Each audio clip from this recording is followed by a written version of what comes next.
I would like to shout out Jamal Ross for sending me this email, and I'm going to read to you what he wrote in the title. He says, "Something I didn't expect."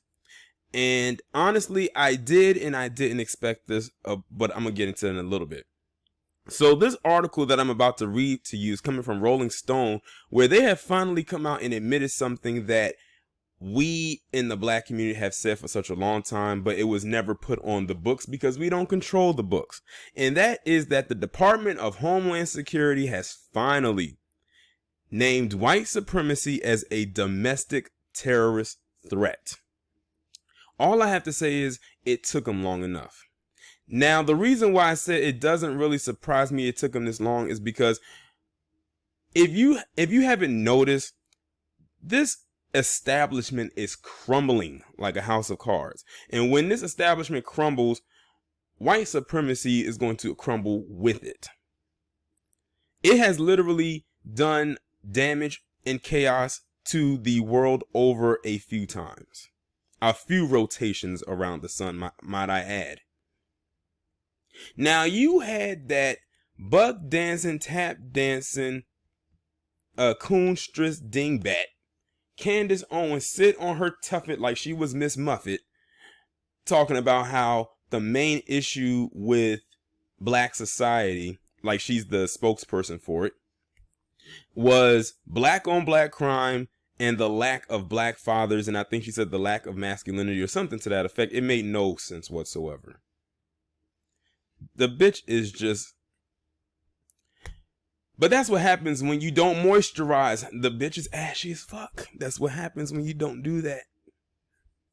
And when you don't get your hair done. But anyway, I'm just being petty right now. But for real though, y'all have seen those pictures of her. But I'm going to go ahead and get into this article right here.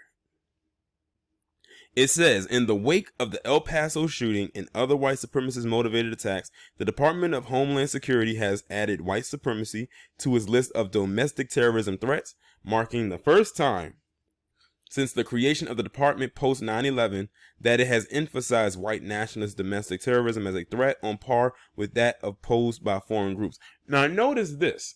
Another reason why I believe they are finally admitting to these white supremacy groups being a threat is because groups that are considered non-black, especially if they are palm-colored groups of people who may not subscribe to this, or maybe other non-black groups, those who identify as POC people of color, are now being affected by it. See, when it was just us, it wasn't an issue.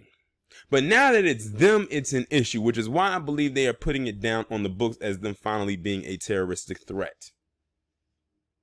See, it had to happen to us. Well, it had to happen to other groups of people for them to realize that they are indeed a threat. And we're talking about a whole bunch of mass shootings, whether it was in the schools or if it was in, regular everyday society, like at a store, at a mall, what have you, or at a club or bar. But it happened to mainly other groups of people that were affected, and then that's why they want to now say something or now put them down as a terroristic threat. In a speech at the Brookings Institute on Friday, Kevin McLennan, the acting secretary of the Department of Homeland Security, said that recent mass shootings have galvanized the Department of Homeland Security to expand its counterterrorism mission focused beyond terrorists operating abroad, to include those radicalized to violence within our borders by violent extremists of any ideology. The continuing menace of racially based violent extremism, particularly white supremacist extremism, is an abhorrent affront to our nation, the struggle and unity of its diverse population, and the core values of both our society and our department, McLennan said in a speech. The DHS also released a 40-page document outlining how it will work with local and state governments to improve its data collection methods on white nationalist threats to try and raise awareness of and reduce the spread of misinformation across social networks, which have contributed to the fueling of extremist ideology. McLennan singled out the August mass shooting at a Walmart in El Paso, Texas, which took the lives of at least 22 people, as cementing the DHS's new strategy on combating domestic terrorism and targeted violence from white supremacists, as nearly 4,000 DHS employees were based in El Paso. This was an attack on all of us, on our family, he told The Atlantic. The Department of Homeland Security policy shift comes as a welcome news to extremism researchers who have sharply criticized the Trump administration for shutting down and defunding various DHS initiatives intended to curb the growing white nationalist domestic terrorism threat. Civil rights groups have been screaming from the rafters about the federal government not taking the white supremacy seriously, Heidi Beirich, director of the Intelligence Project at the Southern Poverty Law Center, tells Rolling Stone. El Paso, she says, may have served as a bit of a coming to Jesus moment for the DHS, in other words, a wake-up call, and other federal agencies, and convincing them to invest more resources in investigating white nationalism. Now, I just said that. They said something very particular. They said civil rights groups, which is basically those that were spearheaded by black people, quote unquote, that they had been saying that these white supremacy groups were out of control, and basically we were the primary targets of them. But then when they started to shift in other directions, now they want to say something. So what that person said was actually correct. And that's actually what I said before I got to that part in this article. They only are frantic because now it's affecting them. I can see right through this. Don't get me wrong. I'm glad that they're finally putting them on the list, but it took them too damn long to do it.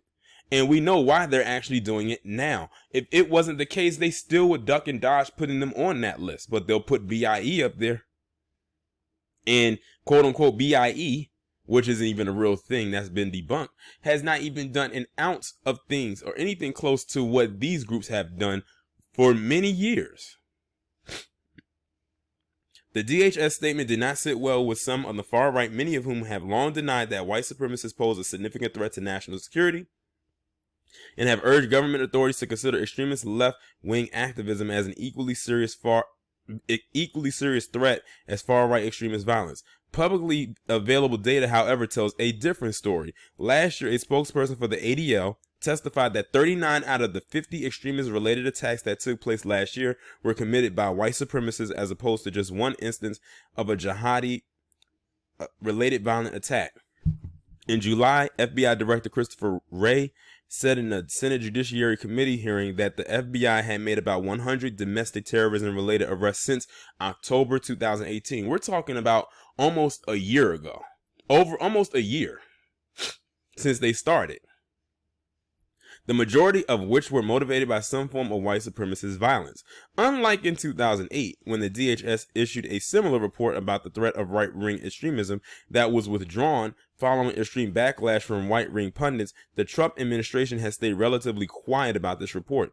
This silence contrasts greatly, Beirich said, with Trump's statements downplaying the threat of white nationalism following the Christchurch massacre earlier this year.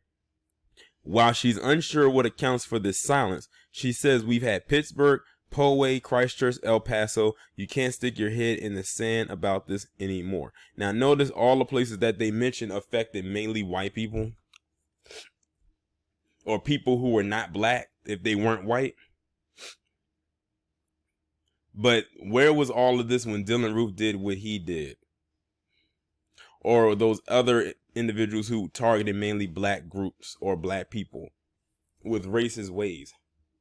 But because it affected another group of people outside of us, now it's a cause for concern. See, if they denounced this crap years ago, then they wouldn't have all this chaos going on right now, maybe. But they let it fester up and get to this point.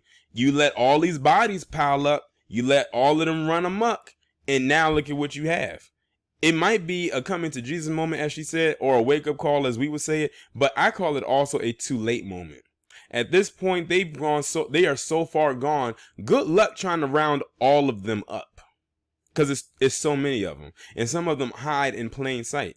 The only way you'll really know who they are is after you get onto the internet and see what their social media accounts are looking like, if they don't scrub them first.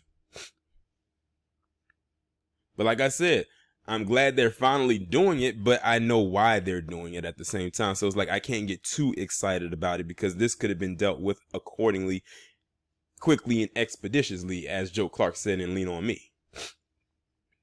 But y'all let me know what y'all think about this down in the comments, and I'll talk to you in the next one.